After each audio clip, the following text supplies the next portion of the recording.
नमस्कार, मैं हूं आपके साथ नबीला उरूज और आप देख रहे हैं आज की खबर। चंद्रयान 3 ने चांद की सतह पर सेफ लैंडिंग करने के बाद पूरी दुनिया को यह प्रूफ कर दिया कि हम किसी से कम नहीं। सेफ लैंडिंग, वो भी चांद के दक्षिण ध्रुव पर, काफी कॉम्प्लेक्स टास्क है और इस टास्क को सक्सेसफुली कंप्लीट करने वाला भारत दुनिया का ऐसा पहला देश बन चुका है। न सिर्फ भारत के प्रधानमंत्री नरेंद्र मोदी ने, बल्कि दुनिया के कोने कोने से इसरो को और भारत को बधाइयां मिल रही हैं। ब्रिटिश न्यूज़पेपर द गार्डियन ने एक आर्टिकल में भारत की सराहना की और लिखा, India land spacecraft near south pole of moon in historic first. The Washington Post में राइटर डेविड वॉन रेले ने भी भारत को बधाइयां दी हैं। बात करें प्रधानमंत्री नरेंद्र मोदी की, तो वो ब्रिक्स सम्मेलन में शामिल होने दक्षिण अफ्रीका के दौरे पर थे। ब्रिक्स में रूस के राष्ट्रपति पुतिन शामिल नहीं हुए, लेकिन अगर दोनों का आमना सामना होता तो पुतिन के लिए प्रधानमंत्री मोदी को कांग्रेचुलेट करना थोड़ा अटपटा हो जाता। लेकिन कुछ लोगों को भारत की सफलता शायद रास नहीं आ रही। अब जरा इन्हें सुनिए। Would like to congratulate India on landing on the dark side of the moon. I would also like to now invite India to return the £2.3 billion foreign aid money that we sent them between 2016 and 2021. It's also the fifth largest economy in the world with an annual GDP of around $3.75 trillion. Why are we paying to help poverty-stricken Indians when their own...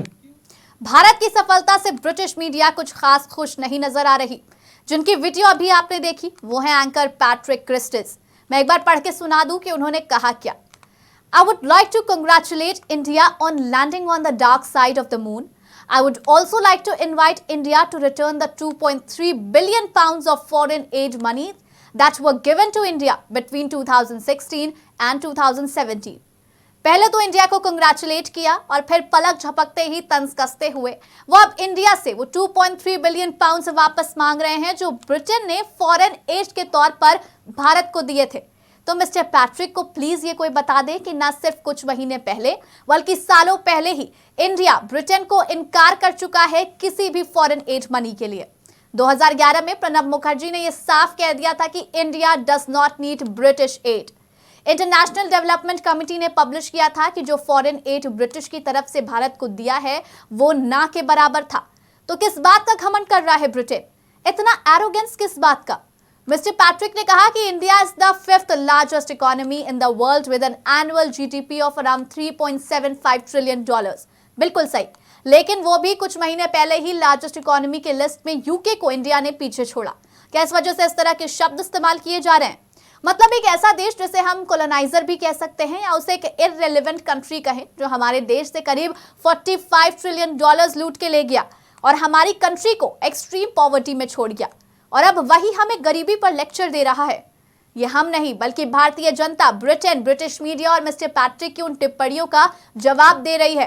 एक India user ने x, जो कि पहले Twitter था, उस पर एक tweet किया कि हमारे $45 ट्रिलियन तो वापस करो ही, साथ वो कोहिनूर भी लौटाओ जो हमारा है। उन करोड़ों लोगों की जान लौटाओ जिनको अपने फायदे के लिए गोलियों से भून डाला। ना उनके परिवार का सोचा और ना गरीबी का।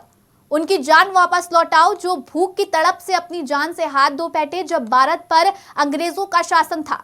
क्या तब ब्रिटिशर्स को गरीबी का ख्याल नहीं आया?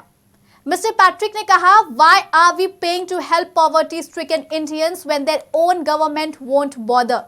पॉवर्टी और एक्सपेंसेस की अगर बात करें तो अगर हाल ही के मिशन चंद्रयान 3 को देखें तो जिस तरह हॉलीवुड मूवीज में जो खर्चा मिलियन डॉलर्स का आता है, उससे आधे में इसरो ने अपने मिशन को कंप्लीट किया।